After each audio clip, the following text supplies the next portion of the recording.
Hello everyone, welcome back to SketchCraft. Live, I am live. I am alive. And alright, so let's color some Mikey. I'm gonna do black and white pass here. Gonna work on the shading, get that all set up first, and then move into gradient maps, then do final painting. So right now I'm focusing on the tonal black and white version. This is all drawn digitally, so I'm gonna paint them digitally now. Try to give a nice painted feel to the whole thing. So I haven't done this in about 3 weeks, so bear with me here.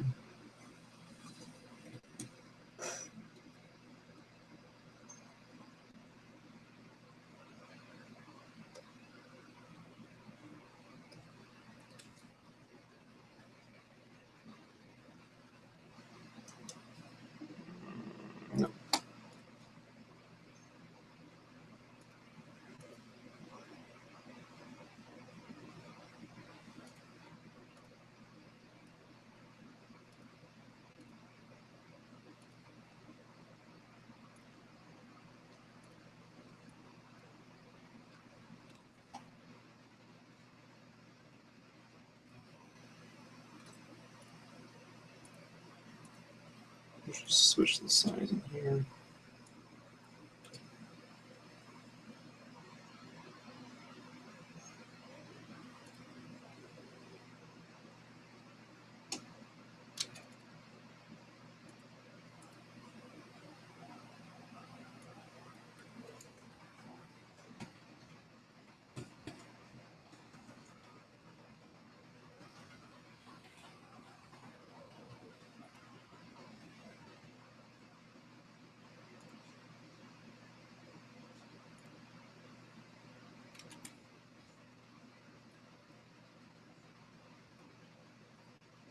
Drag over my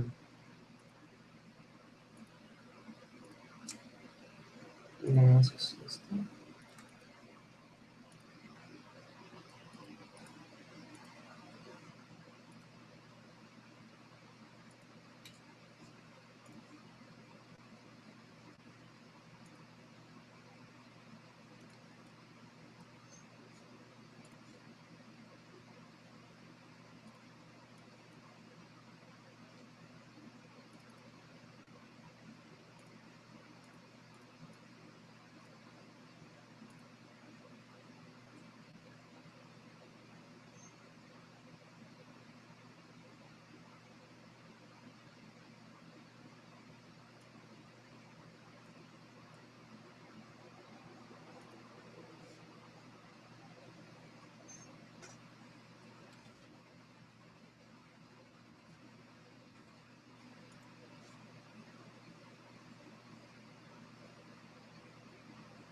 So I'm just fixing this up, setting this up the way I did my Raphael.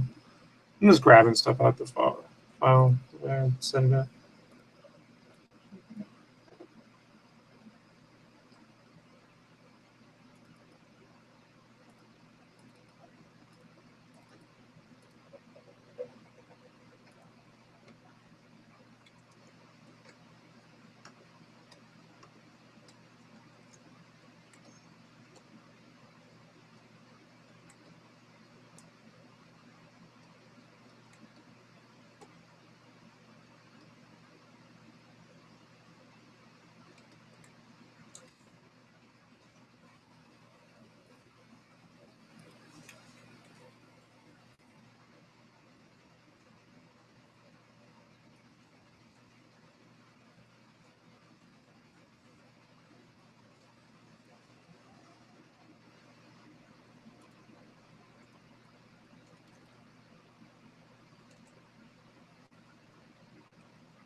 I'm going to explain what I just did here. Just give me a second to set this up. I'll make sure I'm explaining what I did right, actually.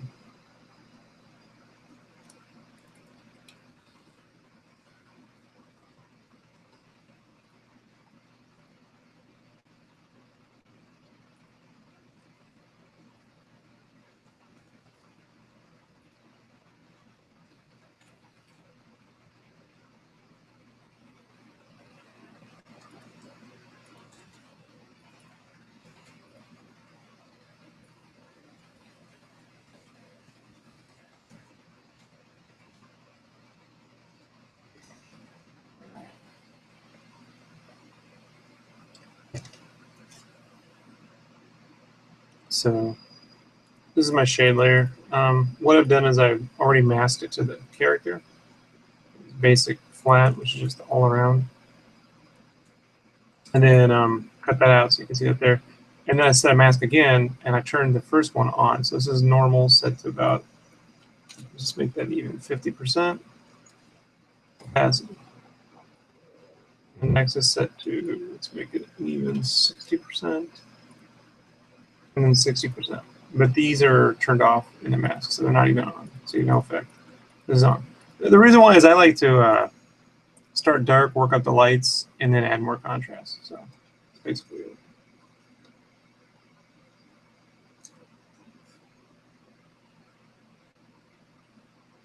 So this lighting scheme is going to be pretty simple. It's going to be coming from up top.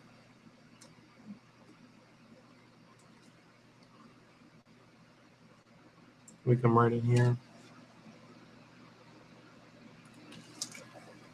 And just start with something in the background.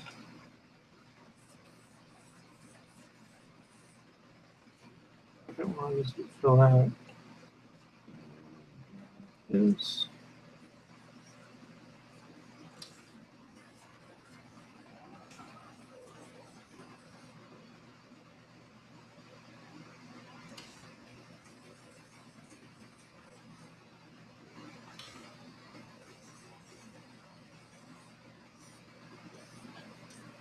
I'm just making this up here. I got a specific plan.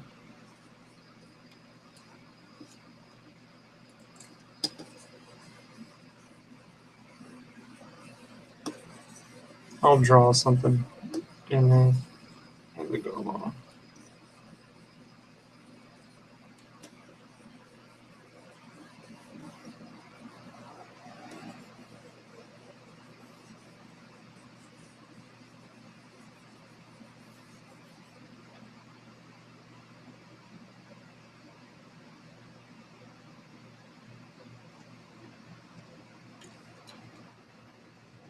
So,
I was trying to give this form, some topography.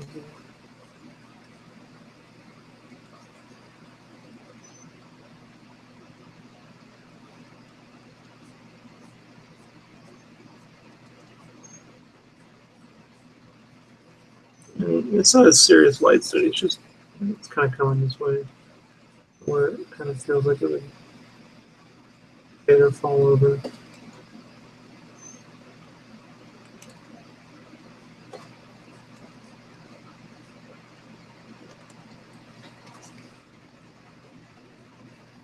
And some of the muscles that would be flexing here would have them, create a little depth there. Depth.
So it's starting to just give it some three-dimensionality.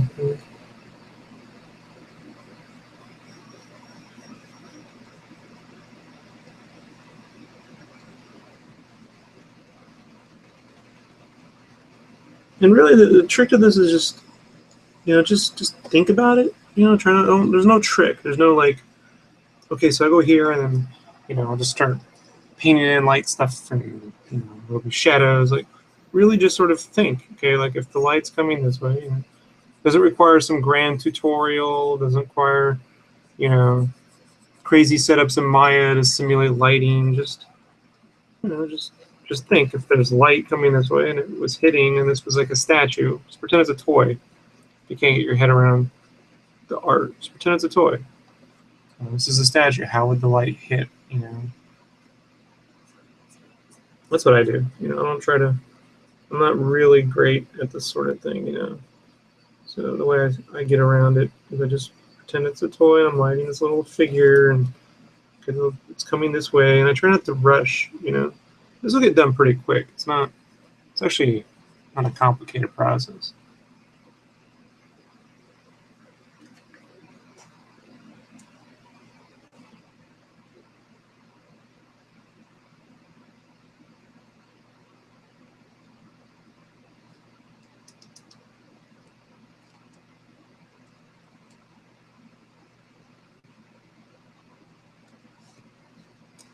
So you just want to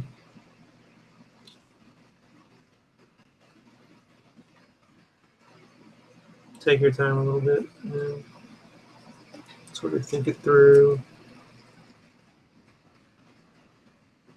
And I'm expanding the. I got my hand on the keyboard on the bracket keys, so you can shift the size of the brush up and down.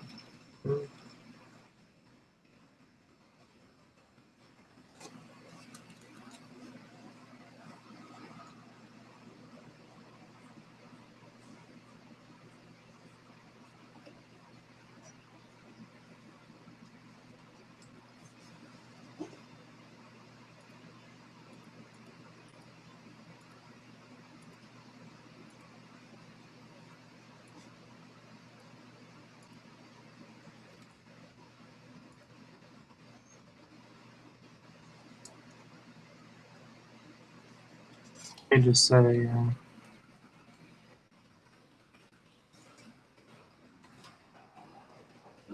share a link here. Since Photoshop wakes the freak up. Oh, come on. It's going to do that. So annoying. What? Doesn't want to think now?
That was a pain.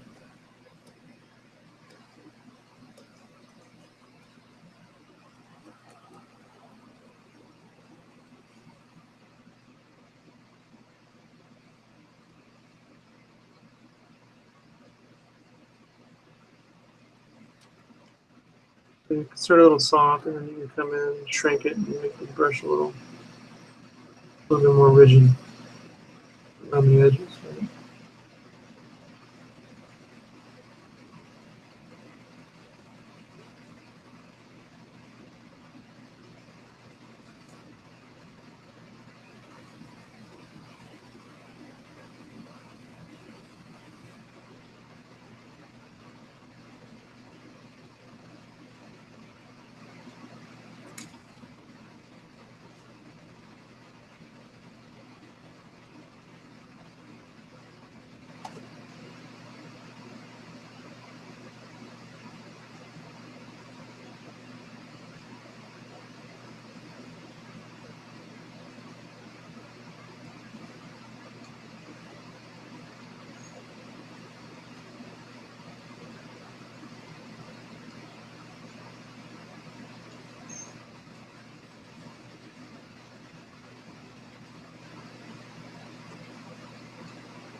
So you really want to find areas. You don't want to make it all smudgy.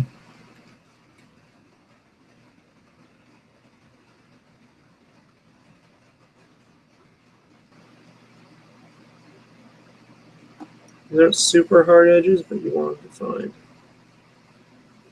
It just really makes it easier to read. Makes life easier.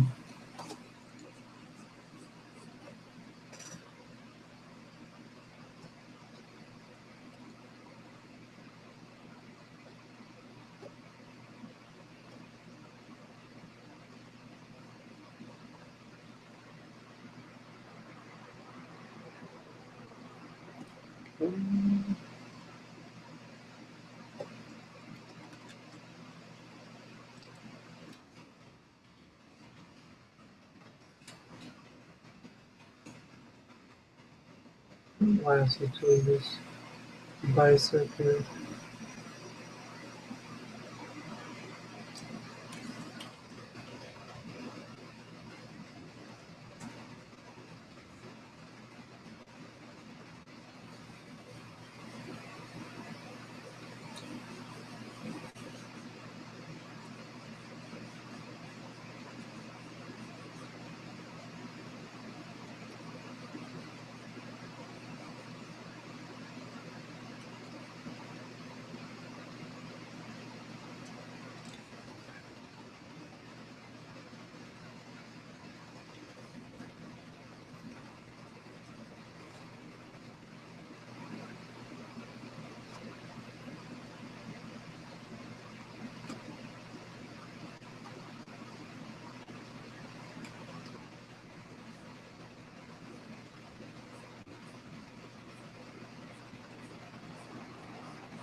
Yeah, just some basic, simple lighting can really just take, you can really just take your art to another level. It's taken a long time to get the hard road to that path, like you just keep adding glows and shit, and that ain't gonna get you there. I don't really profess to have this all figured out yet, but I just figured, and I've seen the results of just sort of selectively like adding really key light sources just changes your whole art, positively.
All right, so let's see.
All right, so let's add a little contrast in here.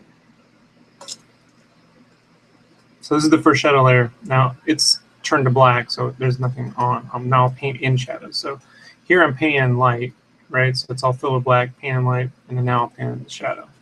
First for shadow. So I'll have 2 shade layers. So I can start to pop things forward. First thing I'm going to do,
Realize when you got the whole bit.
I'm gonna try that again.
I'm just using the basic airbrush that came with Photoshop here. And I'm just shrinking and enlarging the brush manually with my left hand on the keyboard to create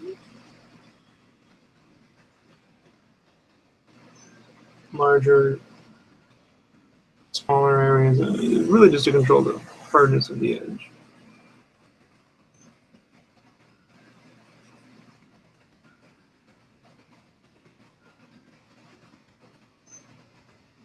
Right there is probably a little.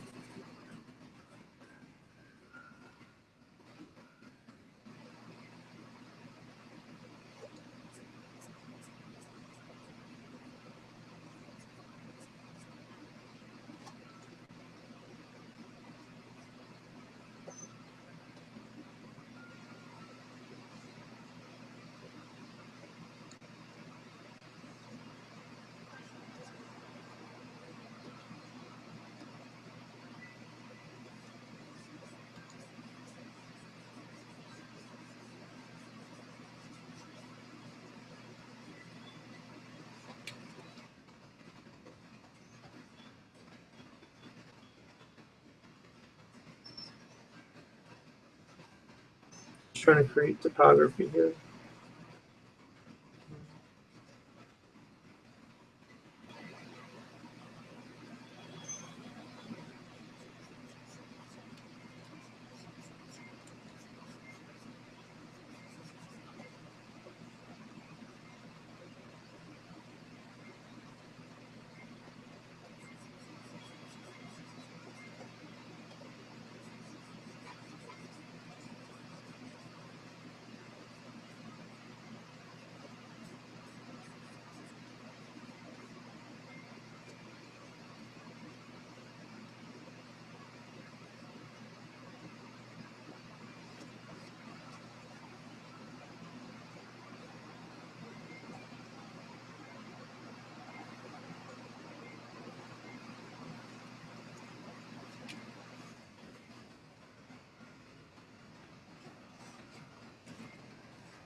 And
hold off there for a second.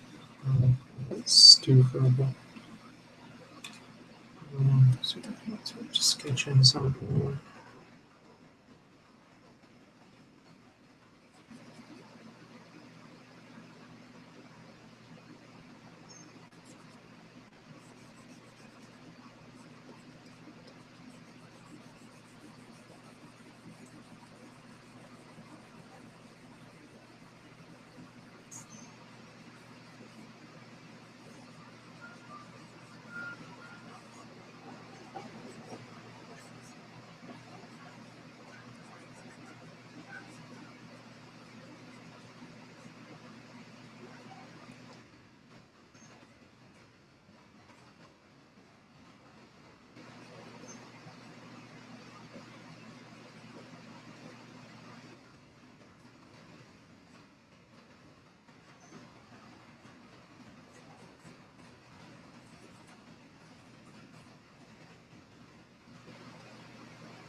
I really believe that one of the things that modern comics kind of are losing with the digital art is all these CG backgrounds.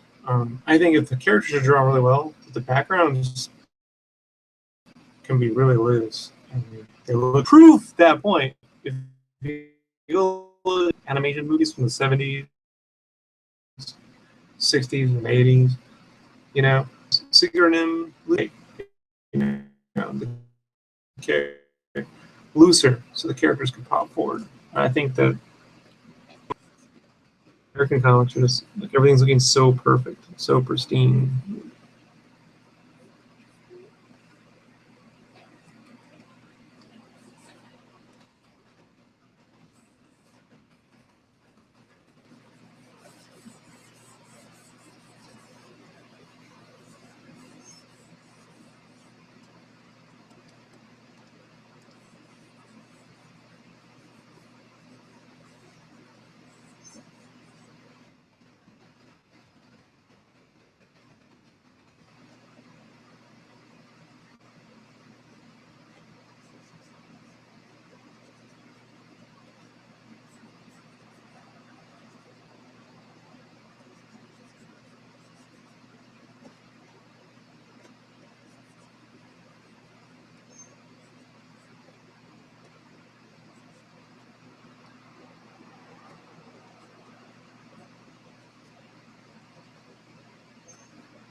It's not complicated at all, you know, with that.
Let me duplicate this and try.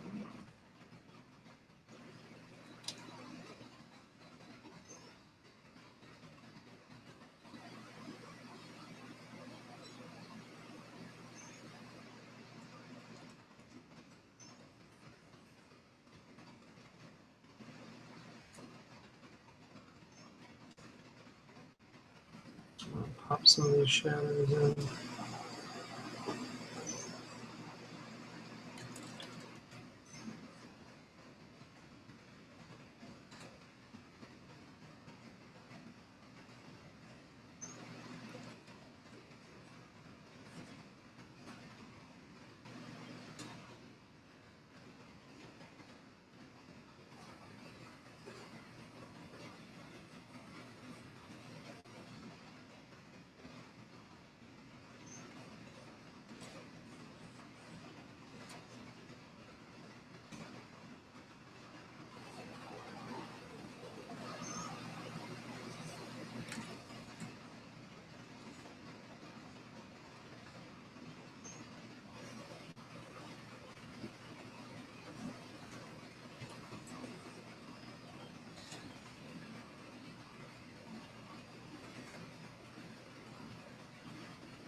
Not one.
It's muggy as shit in my room.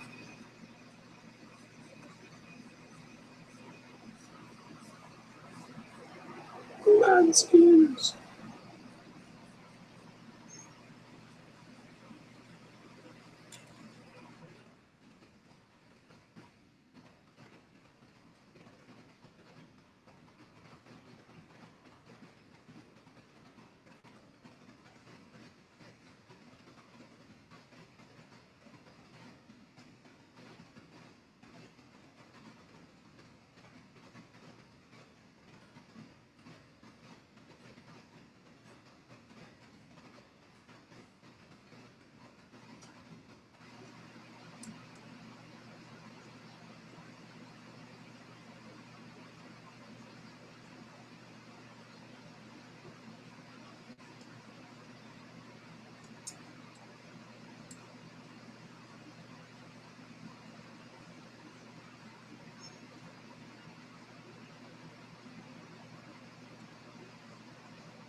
At some point, I'll start painting over the line arts.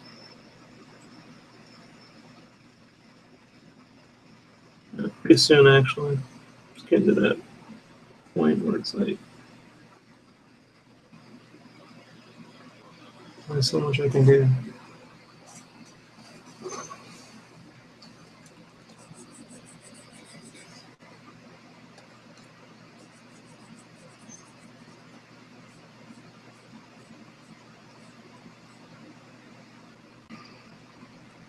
Hey, Joey. Holy, Hey, Rob. Whoa, holy crap, you're loud. Oh, sorry. Volume.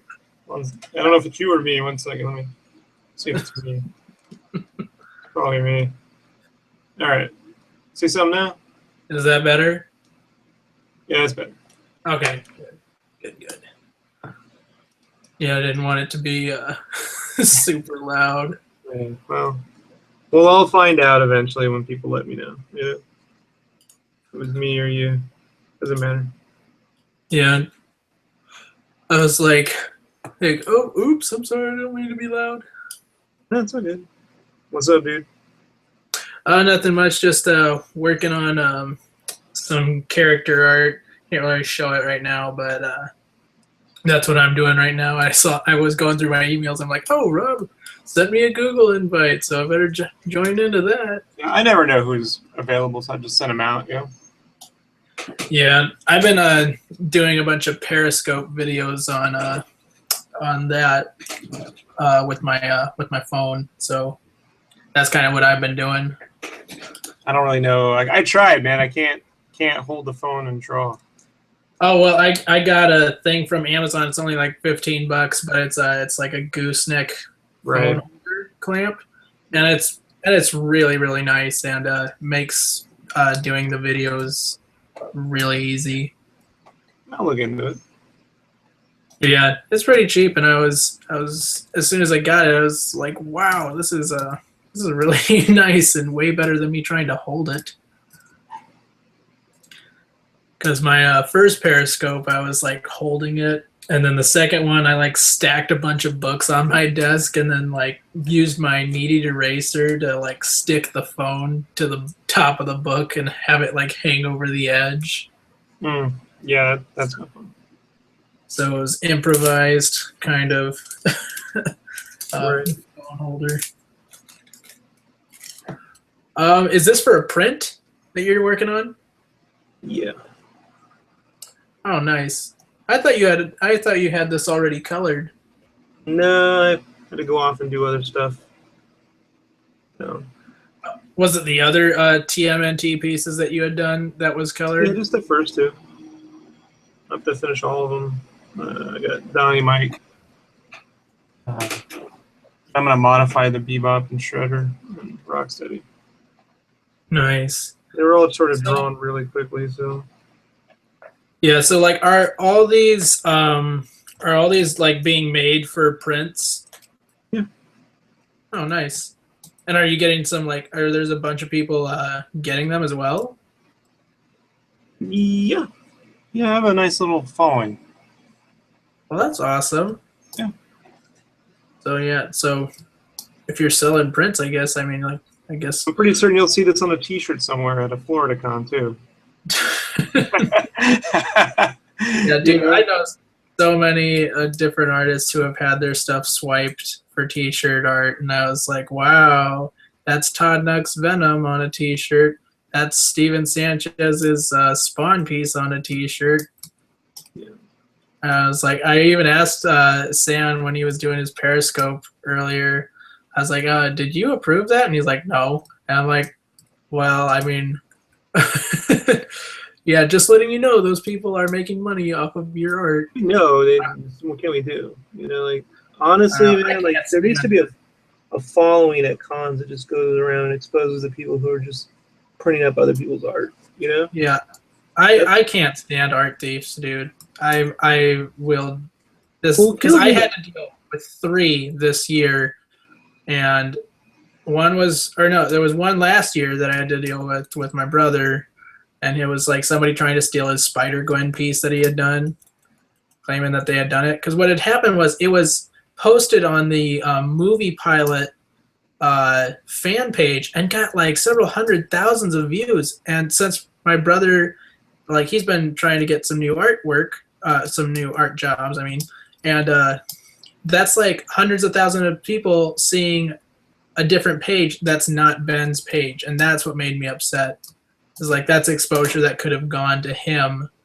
And instead it went to this guy who was claiming this thing was his. Yeah, well, there's nothing you can do about it. Yeah, except expose them. Except expose It's them. like, Look it's up like, Rob Burrito, I don't beat you in real life. I will beat you. It's the best we can do. Beat them in real life. But there's some people, it's just like, you know, the money it would take to go and find these people or whatever is like not even worth it, because I mean, most of these comic book characters are created by artists that have been sort of stolen from them, bro. Sorry, but like, you know what I mean? Let's just be honest. You know, like Jack Kirby never saw his due. You know what I mean? Oh yeah, dude. Marvel gave him the short end of the stick for sure. It's like, and DC, like, they really screwed him. Well, they screw all artists. They keep a writer/editor on payroll. Thanks, Kyle. Yeah, Kyle says you're just maybe a tad bit loud, but it's not really. So, but yeah, you know, like, and then artists are always on this work for hire thing, and then they go and make $1 million. I don't know, dude. You know, it's something that as a kid I grew up around the time of creator rights, you know, and it was because of people like Neil Adams and those guys and the Image guys. Yeah, well, it started with Neil Adams in the '70s with Superman, because Joe Shuster and Jerry Siegel were like living like blind out of an apartment in Queens or some shit like that, like penniless, you know. Yeah, and here the guys are making movies and making millions of dollars. Well, and also the movies are like proclaiming, you know, truth, justice, you know what I mean? Like all these values. And you're like, well, you know. And it's just funny when you bring it up, like the average person will go, well, you know, you signed a contract, you should know. And it's like, well, you know, offense, folks, but when you guys out there, you normal folk, like, if one of you even makes a little bit of inheritance money, you feel you're owed something. So when I go and create something, I'm not owed shit, right? Like, like, it's just funny how people get. So. Yeah, it's like, this is mine, and you can't do anything about it. I make the rules. Yeah, dude, I've heard some horror stories about that stuff, and it's just ridiculous. My favorite is when guys are in the industry like to make fun of fan artists. Oh, you guys are fanboys. Like I've sat there where one guy hit on my friend's girlfriend, a major Marvel guy, hit on my friend's girlfriend while mocking him being a fan artist. You know what I mean? And I'm like, you know what's gonna be really funny is this fucking dude, you know, in the next 15, 20 years won't be some big hotshot at Marvel. He'll be fucking over here making prints like Mike Millar and a few of these other fucking guys that used to be all hot shit and act like fucking dicks at cons. I mean, there's a bunch of guys, man. Like, you hang around long enough, Joe, you're going to find the guys who are jerks, you know? Oh, I found a few. That at some point, you know, just become these guys who are, like, doing what they used to make fun of, you know? Because they got to make a living, you know? Like, people come in and out of favor at these companies, you know? So. Yeah. I think don't owe nobody nothing. Staying humble is a big thing of it. It's like, you should... There's a part of me that believes this, and I don't know if you agree, but it's just like, you should honestly try and keep that same mentality you had when you were trying to get the job. It's like, not like going, oh, now that I have this big job at Marvel, now I can slack and think that I'm a big shot. Because I've seen a lot of artists, like, they don't say it, but like, you can definitely see like their previous work when they were trying to get into the business is nowhere near the level. I mean, is way better than what they're doing currently. Oh, you know, well, you know, I'm getting my job, you know, I got the deadlines, and and you're like, all right, look, I get it, you know, don't give a shit, you're a jerk, you know? Like, I had the fortunate ability to hang out with Mark Bagley over at VegasCon for like 4 days, Like he and I were just sat right next to one another, and he's a pretty cool guy. Yeah, he Mark was Bagley's super really humble. nice to meet. Yeah. All-time favorite Spider-Man artist right there. He has never missed a deadline, you know that?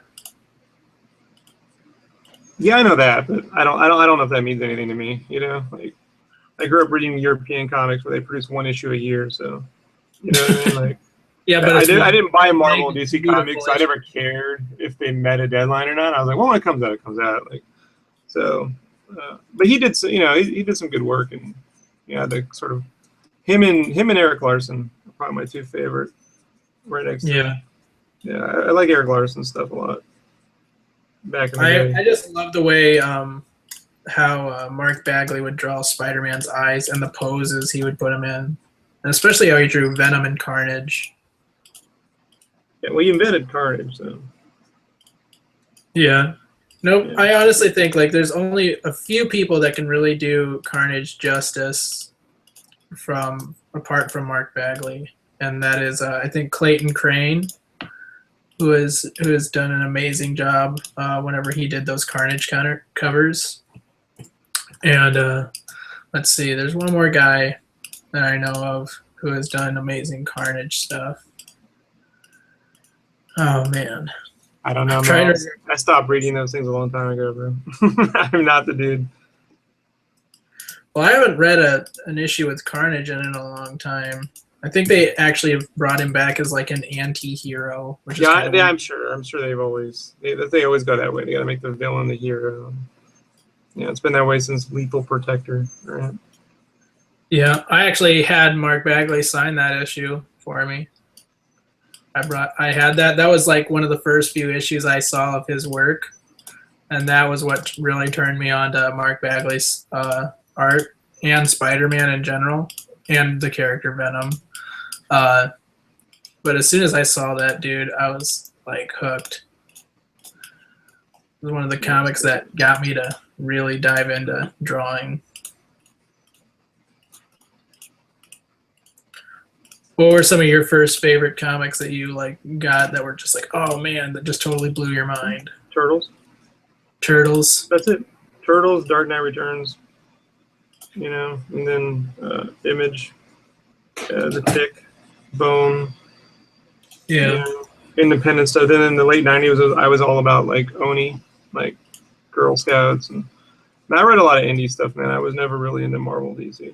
You know, I appreciated Jim Lee and what they could do. You know what I mean? Sylvester McFarlane artistically, but when it came to buying comics, I just didn't care for characters that didn't have consequences. You know, I mean, they killed the Shredder in the first issue. Dude. You know what I mean? Like, they just blew up our lead villain with the thermite grenade. That's a way to do it. You know? Oh, nice. So see, I haven't read much of the. Like, I just watched the cartoons. That's one thing. Like, you missed out. Yeah. Poor you. Yeah. Poor me. Well, the first movie is almost a straight adaptation from the comics. Yeah, see, like, I saw, I think, bits and pieces of those movies. I don't think I've ever watched the full first movie of the Ninja Turtles. Which is kind of sad, you know. I probably should have seen it by now. Well, if you've seen Spider-Man 3, then yeah, it's sad. Oh, yeah. Yeah, Spider-Man 3, dude, I was so upset with that. The guy who played Sandman should have been the one who played Eddie Brock. I was so upset with that movie. I was like, oh, seriously?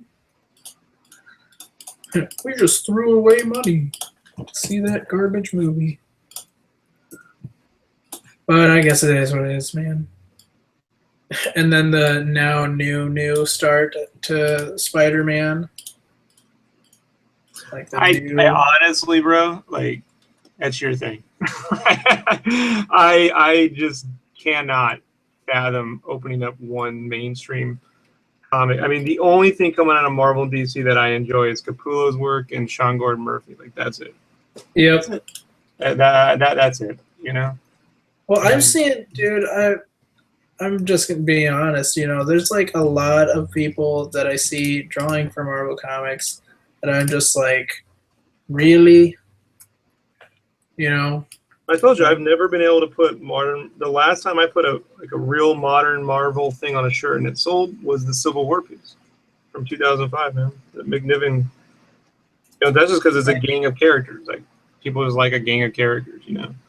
So yeah. but Was your like Marvel T-shirt company like you guys? That was all licensed stuff. Yeah. You got. Oh, yeah. Oh, okay. I worked all the official stuff, man. From Spider-Man 3 on through the last Ant-Man. Worked on them all. So like most of the shirts I probably saw of certain. Yeah, I had a hand in a lot of them. So many, bro. Like pretty much every Marvel. I'd say over half of Marvel shirts I've either had a hand in or, you know, in the last 10 years. Wow. There's just so many, dude. And it's not like drag and drop. Like I've made a lot like from scratch, you know. Roddy Piper died. I'm telling you, dude, there's nothing sadder than being a fan of 80s wrestling. Because like all your heroes are just dying or they're racists or it's just fucking tough, dude. Like cardiac arrest. It's all that fucking steroids use in the 80s, man. Yeah. Is that your dog in the back? No. The dogs will be here. That's the ghetto neighborhood I live in. Oh, okay.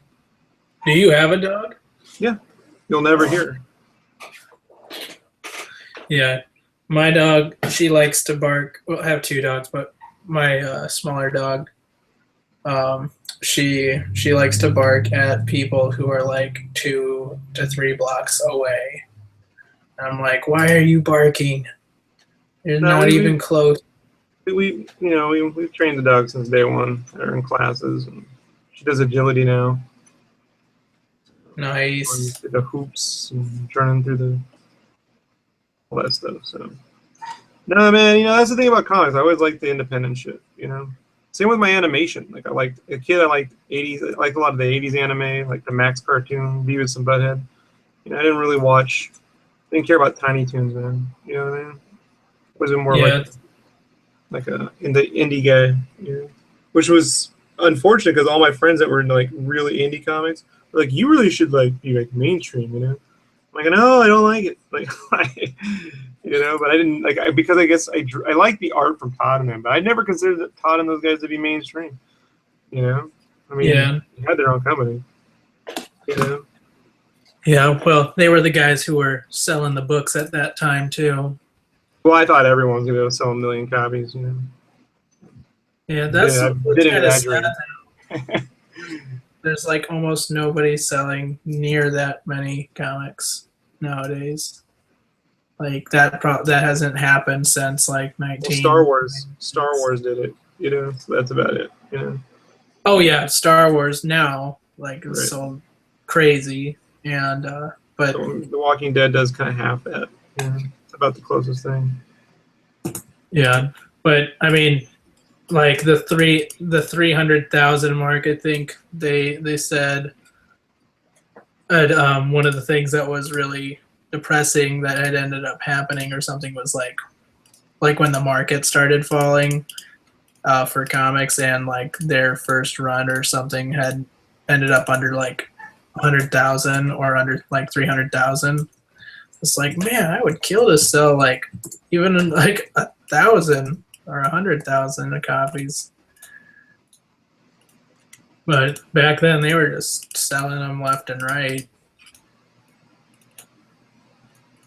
Which I think a lot of the stuff that gets forgotten about that time was Marvel did an awful lot to help ruin it. You know, like they went and created this thing called Heroes World. You know, they wanted to have their own distribution company, like Diamond. They want to deal with Diamond. They created this thing called Heroes World, and that almost bankrupted them. Like everyone goes, "Oh, it's because of the Spidey books not selling." It's like, oh no. They tried to become their own distributors once, and they don't talk about it. They almost look that one up. That was a knucking fight, bro. Like, oh wow! Like, so then they eventually let that go, and then that's why they have their own little book now in the previews. They have their own Marvel book, yeah. So but yeah, I mean, there used to be 2 distributors, Capital City and Diamond, and then Capital City folded, and that was the first That was the first shot across the bow in terms of the market crashing. Then diamond, and diamonds hurt everybody. I don't care what anyone says. Do you just have no love for diamond? No, I don't. No love for diamond, man. Nothing worse than getting notes back from a distributor, Joey. I've had them, you know.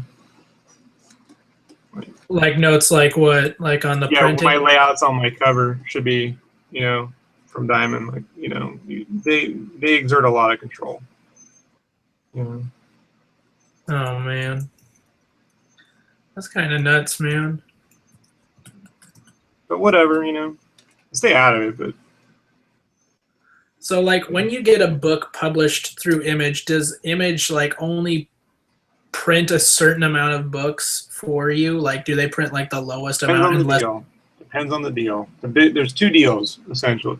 One, you front the cost of everything, so you can print however many you're gonna afford. You know. Two, they'll print a certain amount. They'll say, and then you'll see profits off the net, which you're never going to see profits from. So what really happens is, and then they'll have ownership of it for like a set amount of time, publishing options. I mean, it could be 5 years. I've seen anywhere from 2 to 5 years, those deals. Mm-hmm. So they'll print like 500 copies if they wanted to, you know? Hmm. And you. So like you, like when they say it's hard to get everything. Huh? When they say you own everything, because this is what I was always saying, is just like they say you're the creator owner, Image doesn't own anything. Right, but they have the rights to publishing for a certain amount of time. Okay. They're not claiming ownership. They're saying that you can't publish it on your own for a set amount of, so long as they keep it in print. Sometimes is the deal. Oh, okay. That could be a lot of meat. Then what numbers are those, and who's doing the accounting on that? You know. Yeah. Yeah, I guess that makes sense. But yeah, I'd always wonder, because I'd ask my buddy Phil Hester, who has written several books and done a lot of indie stuff, and is currently doing the book. I don't know if you heard of it, called Mythic from Image. Okay, I don't read them. I honestly haven't the last time I stepped foot in a comic book shop was when Justice League, the Jim Lee Justice League book came out. And I walked in and go, well, I'm going to go pick this up. And I looked at the fact that they were polybagging digital copies. I was like, this is ridiculous. You know what I mean? I can't do it, man. I can't buy a polybagged issue that has nothing in it. It's a digital copy. I can't, you know? Yeah. I don't like... It's such a rip, Joey. Like when I was a kid, man, like when something was polybagged, it came with cards and posters and, you know what I mean? Like, it's just people getting ripped. The paper was, I mean, the paper on Brigade, fucking that shitty fucking book from Liefeld was better than the paper that people are getting now. They're paying $5 an issue. I just don't understand it, you know? They're using recycled paper, actually. That's what I heard. Yeah, Marvel and DC use like recycled paper because of like the Go Green movement or whatever. Oh, no. They're using the lowest quality. Let's not even kid ourselves. To save money. Yeah, you know what I mean. Like there's tree. They aren't tearing down rainforests, bro. Like there's tree farms. Okay, like so they're just this. How do I say this, man? It's like, you know, it's like when you buy a copy of Windows and you still have to pay for solitaire. You know, like it's just people are just getting ripped off. Well, not. The thing I hate is, and this is like why I don't really like Windows, is like as soon as this software is outdated, now you have to buy the new software. And I just like pretty much all of them, man. You know, I own Mac and PC, and I gotta say, like, you know, like they're pretty much all, you know. Yeah, but the thing about Mac software, here's where I don't like Mac stuff, is, okay, so I finally found my Manga Studio, right? My older Manga Studio is probably back from like 2009 is when we got it. Yeah, old. And I tried to install it. And the latest update says, this no longer supports this software. And I'm like, wow, so now I am being forced to probably have to go buy the latest Manga Studio, so that way I can use it. Right. So that's one thing that, like, I guess it's against both Manga Studio and Mac. I'm just like, wow, really? Now you're gonna make me spend more money on something I already have, but now you made this product defunctional, or it's no longer supported. And so, yeah, that was something that just kind of made me upset. The amount of money we have to spend on things that should already be a part of the programming, yet they're greedy. How rolls.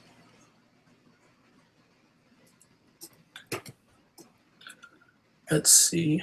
But yeah, getting back to the image thing, when I was thinking about what I wanted to submit, because I wanted to submit Terra to image if I can, and I was talking with Phil and one of these other guys who has done books at image, and he was saying, and I was asking, like, so Eric Stevenson, the publisher, like, he said you never know what he'll be into. No, it's color black and white when they do the gradient. Oh. I'm here, man. You there? Oh, yep, I'm here. And I was saying that Eric Stevenson, they were saying you never know what his tastes are. Nobody knows what his tastes are. And somebody had talked to Rob Liefeld about Eric Stevenson, saying, like, dude, what is up with that guy? Like, how do you know what to send to him? He's like, honestly, that guy has been that same way ever since I've known him, and nobody knows his tastes. So you never know what's going to get published through image. So that's what I guess is kind of crazy. He's like, he might like it, he might not. You never know. Well, personally, just would never go that route again. Even if I only have 100 fans, I'd rather ship the shit myself. You know, I'd rather just have good quality books. I don't want one note from some stupid editor who doesn't know what the fuck they're talking about, and I'm never going to get paid. You know, if I make only $100, I want to see it, but I just don't believe that they're going to pay me. I don't believe it. You know, this industry, I'm not pessimistic, but I'm realistic. Like, it really is largely based off just taking advantage of artists who just are happy to have something in print to feel real, you know? And a lot of it's based off that. And then when they get older, they realize, you know, that's kind of like a crock. You know, you actually, you know, should be seeing something for your efforts, you know, because they are. Yeah. These guys are still getting paid, you know. Yeah. And that's when they move on to someone else and you're done, you know. Part of me wishes there were more actual artist editors. If because I feel like well, people who IDW has a few. IDW has quite a few. You know, I can attest. You know, the Dave Hedgecock, he drew gargoyles for the longest time. He's a cool guy. You know, so because I feel like, I don't know, if somebody is telling you how to draw, they should at least know how to draw themselves. I just think that they should steer you towards whatever look that they're, you know, expecting with their audience. I get that. And, you know, keeping you in check that you're going to meet your deadline. That's really the only note you should be getting. Just don't kill yourself on things that, hey, so you know you're going to put all this effort and it's not even going to be seen when it gets colored. You know what I mean? Probably not the point, you know? Yeah. You're just doing yourself. You're just killing yourself, you know? That I get. But when it's like, you know, when it's like, you know, your hands need work. It's like, no one, dude, really, man? You know, we're going to get into this? Or just do it super fast, you know? So, I don't know, man. Like, it's just, some people are made for it, some people aren't. At the end of the day, dude, you know, very few people are going to be able to pay off student loans drawing comics, you know? Mm-hmm. You're not going to be able to say there's no IRA or 401k plan, you know? So, yeah. One of the things, because I actually got the chance to hang out with Kenneth Rockeford, and you know who that is, right? Mm-hmm. I got to hang out with him, and he was telling me, you know, if you get, you know, your stuff at Marvel and they ask you to change your style, he's just like, no, you hired me for my style. Why are you telling me to change it? and he said one time, one of the editors was saying, "Could you draw more like this?" And I'm like, "I'm not here to draw like that person. I'm here to draw like me." And then he kind of backed off and was like, "Oh, okay." You know. Yeah, but I know pretty that's people going are kind of Rogafort, you know. He's kind of like Kenneth Rogafort, you know, is like kind of an exception though, dude. You know what I mean? Like Jim Lee can get away with that, but I'm telling you, if you're average dude out the block, they won't call you anymore. That's how it works, you know? Yeah. I mean, like what happened was one of my other artist buddies who's now working at Marvel, and he had done some previous work there, and he's actually younger than me. He like I really liked his stuff that he was already doing, and then the editor was telling him to now try to make his style more realistic. And I was like, well, you know, I was a fan of your work because it looked cool in this cartoony way, and I don't know why he's telling you you need to change your style. So I was kind of upset to hear that. I was like, oh, because like the style he's going to draw now, I don't bother. I don't. I'm gonna be mediocre. That's my goal. You know, but happy, bro. You know. Yeah. I've given up trying to pretend to be the next Jim Chung, you know, like who cares? But Jim Chung, you know? Yeah, Jim Chung is insane. He's crazy, crazy good. He's on Instagram, you know that? Not everyone is, right? Huh? That's cool. Everyone is. I mean, that's the thing. Like when I went to cons as a kid, I was saying, you know, that the internet now is what I used to love about con. You can just reach out and say hi to your favorite artist. If I had that available to me when I was in high school, I'd have never gone to Comic-Con. I'd just talk to people on the internet. You know? Like I didn't, you know, I don't need to stand in lines to get signatures. I just want to be able to reach out and say you're awesome, you know.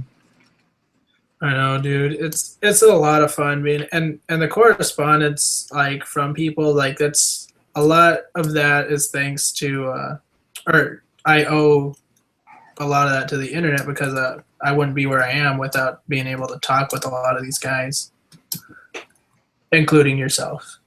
Yeah. Lowly us. The internet fanboys. Mm-hmm. I always say, dude, you'll end up being much more famous than me, bro. Guaranteed. Never, ever get involved with video game magazines. It's a sure probably waste 10 years of your life.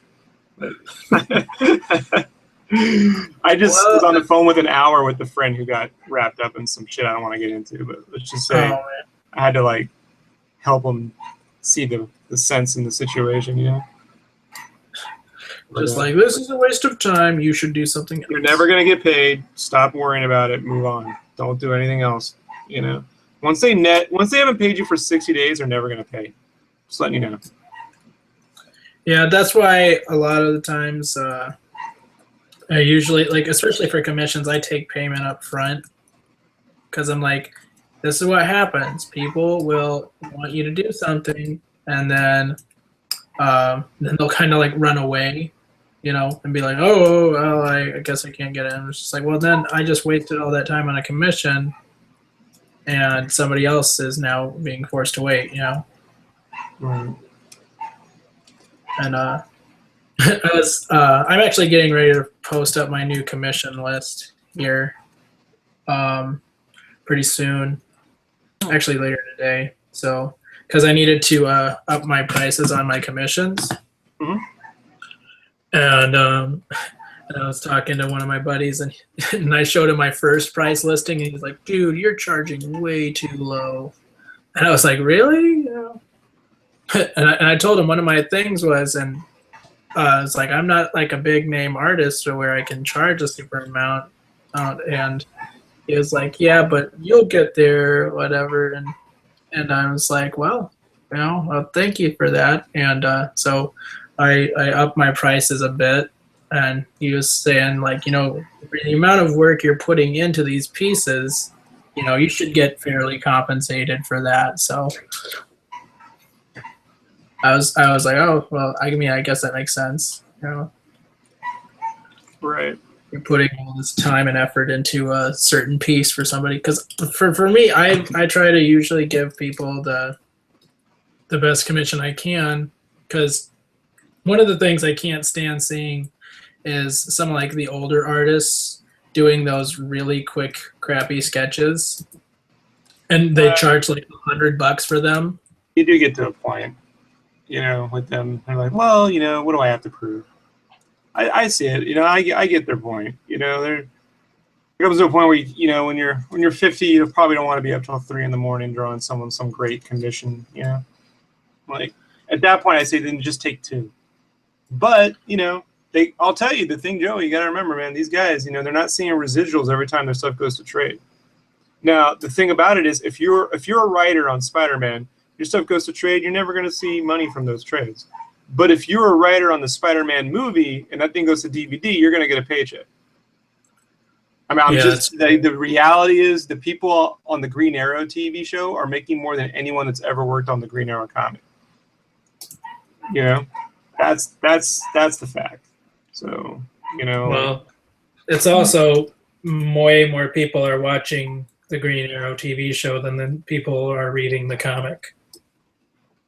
Well, you know, monthly, certainly over a period of time, though, you know, again, that comes down to the talent pool, you know, what they do with it. But, you know, like these guys, you know, they got to make a living somehow. And they're certainly not going to be, you know, at some point, they're just told they're too old, too, you know, to work in the industry. It happens. I recently experienced my first "you're too old" job interview. That was fun. For real?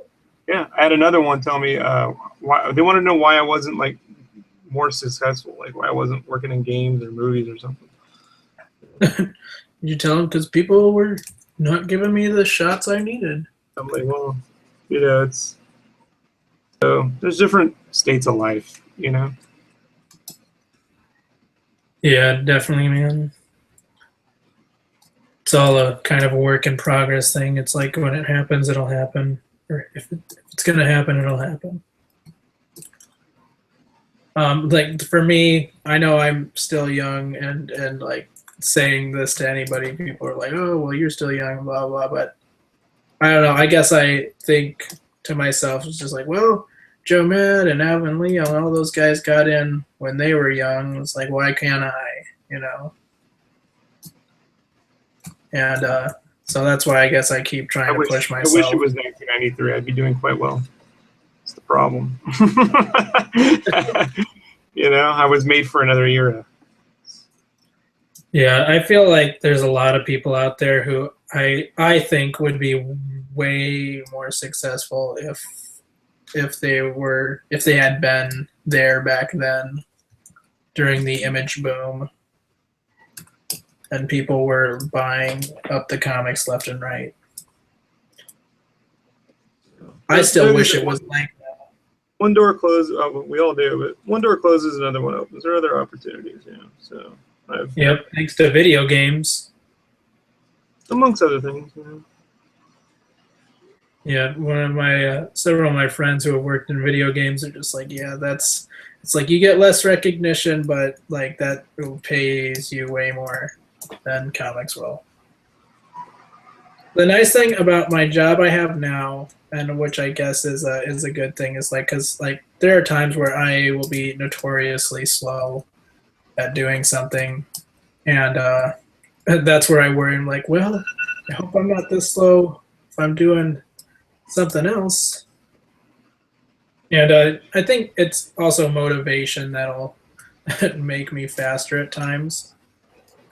Mm-hmm. But for this job I have now, though, it's nice because there's no real deadline, so I'm not like stressing myself out, and I can take the time I need to make the pieces as nice as I can. So yeah, that's what I was like when I was at Play. For the dark times. When you were at Gamefly, is that what you said? No, Play. Play oh, magazine. Gameplay. No, Play. Okay. So, like, did you do like just the graphic design stuff for the? No, I didn't do anything but art, bro. I was building graphic novels when I wasn't doing art for the covers or interior art for magazines. We were making a graphic novel for Dead Junior. I had Jeff Matsuda's approval. You know, like it was going to be the next game, so the whole thing. And so we were starting these graphic novels based on video game properties that we created in house, and I was going to be the artist. You know, I was created the studio. It was called Studio Vania, and when I was in between when they needed stuff in house, I just drew that too because that was like bonus. You know. Yeah. So like so right now, are you just doing like commission work and a bunch of print, like selling prints and whatnot? I'm working on my own stuff. You know, I got books and stuff, dude. Just done overnight. You know. Yeah. Hey, I meant to try and throw some support to the Game Cave Kickstarter, but like at the time and still right now, I have like no funds. Bro, don't even stress, man. This is gonna be the next 20 years for me. You know what I mean? This is not like I did something. Please support it. You know, like, and it's not gonna start and stop with that one volume. Or there's a lot of stuff I haven't even like shown people. You know, I've just been silent about it. Like I just post little updates as I'm working. But yeah, believe me, it's got a pretty, for me, it's got a pretty big future. So I have opportunities to do stuff mainstream. You know, and I may or may not do that depending on how it affects my schedule, you know. But there's people that I'm friends with. You know, it'd be nice to work with them again here and there, you know. Would you ever think about collaborating with somebody on an image book or no? No, I can't see myself doing interiors. I don't care. The future's. I've taken a stance. I'm writing my own material because if you want to get any creator ownership, you have to be the writer. We're not in the year of the artist, man. We're in the year of the writer.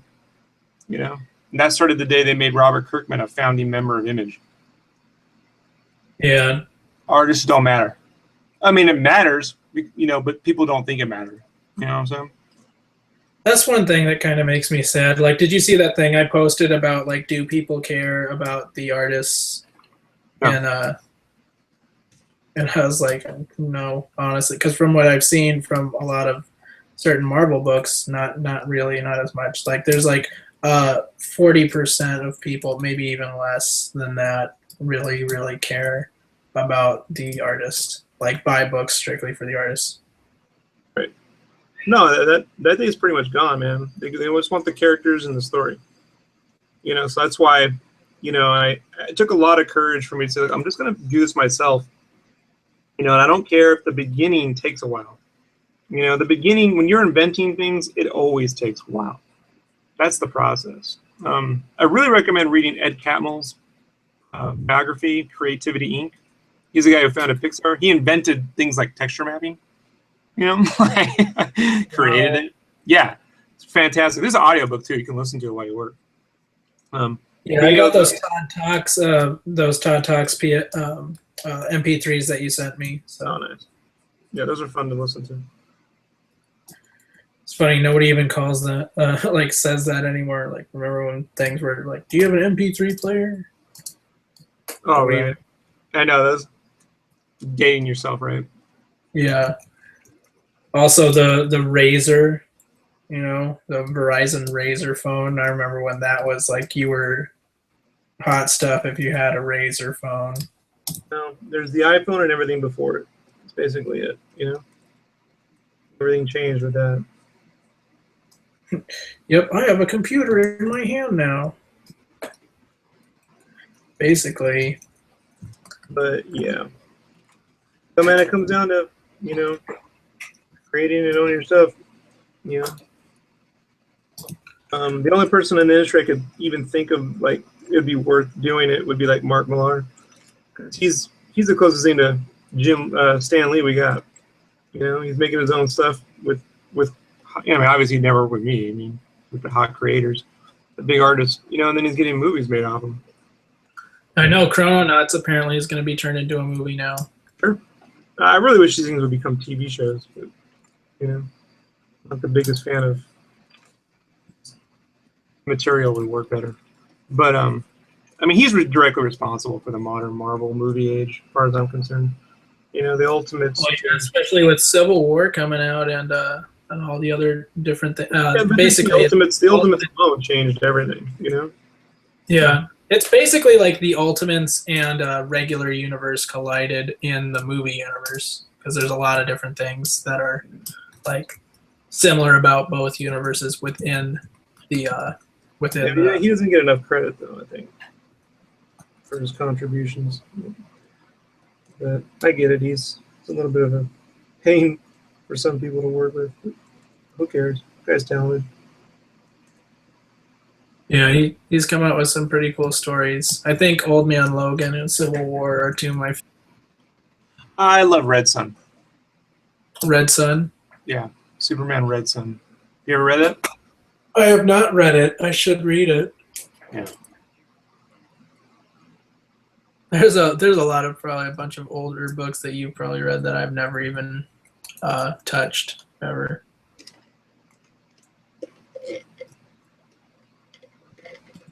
So, but we're both kind of from two very different generations in terms of like a lot of things that had happened.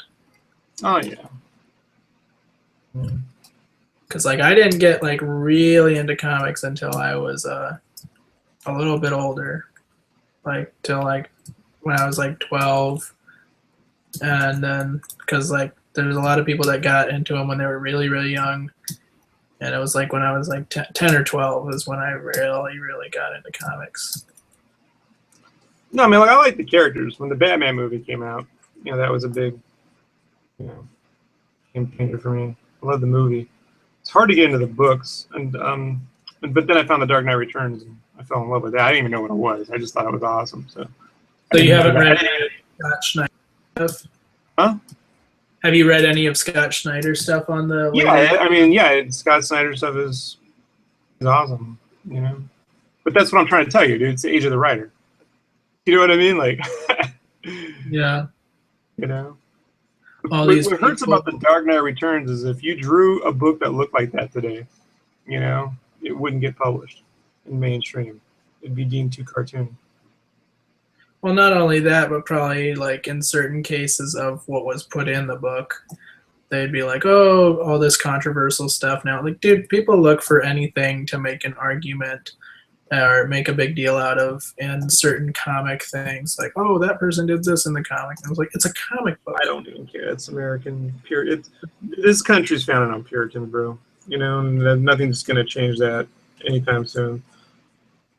You know? Yeah.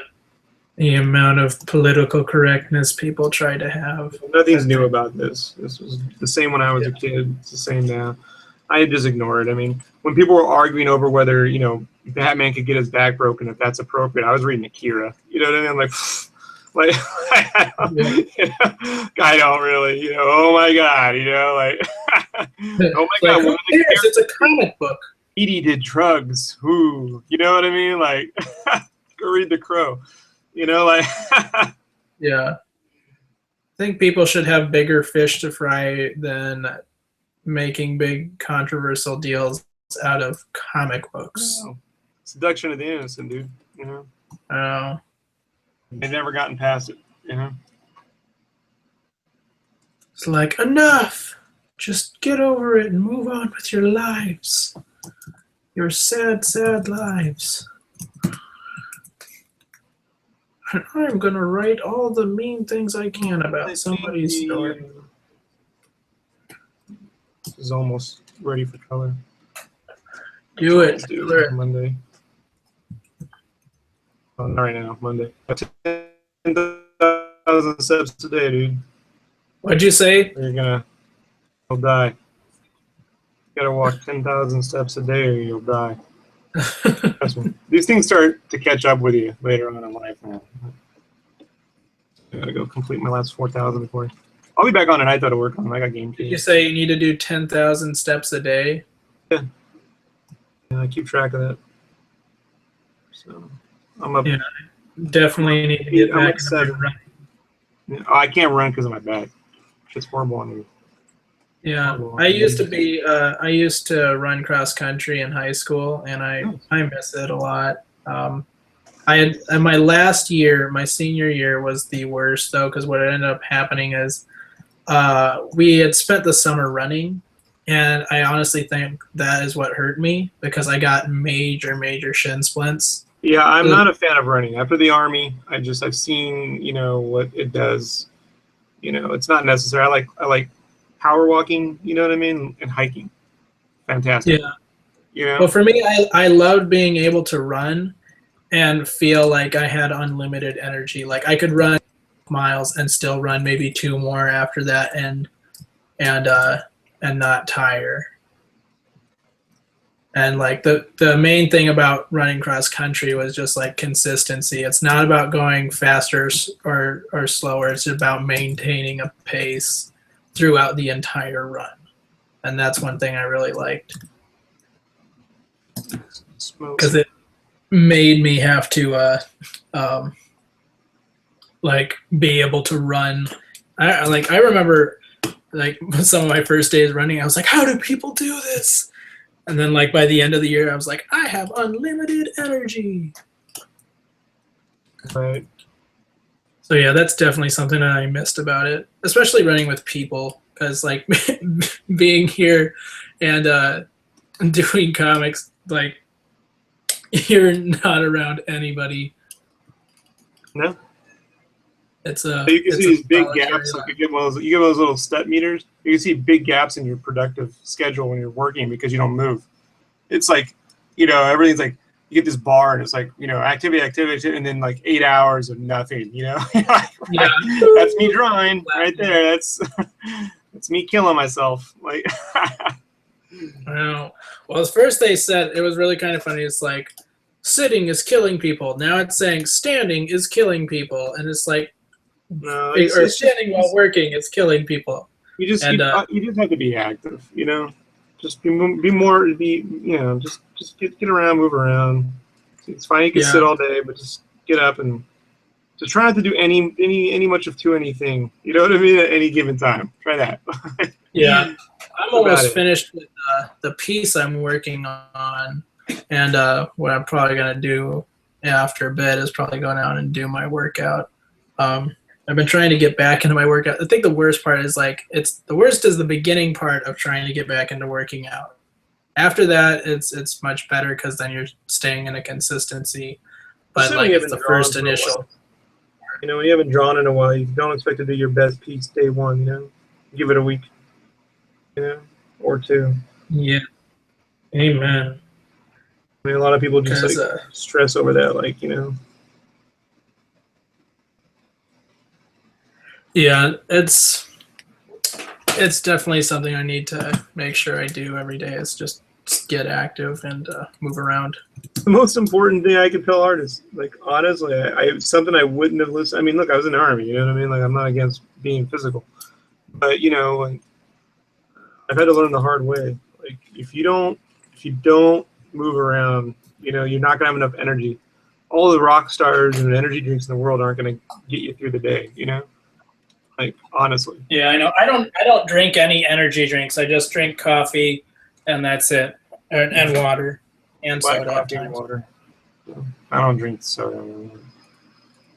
That's me. Yeah, I honestly need to stop drinking soda. I had stopped for a while, and then I started drinking it again. I was like, oh, it's too good. And I need to stop drinking soda so I can lose weight. Because I miss being in the shape I was when I was doing cross country. That is something I really am sad I'm out of shape. Eat more pork rinds. No, do it. Eat more pork rinds.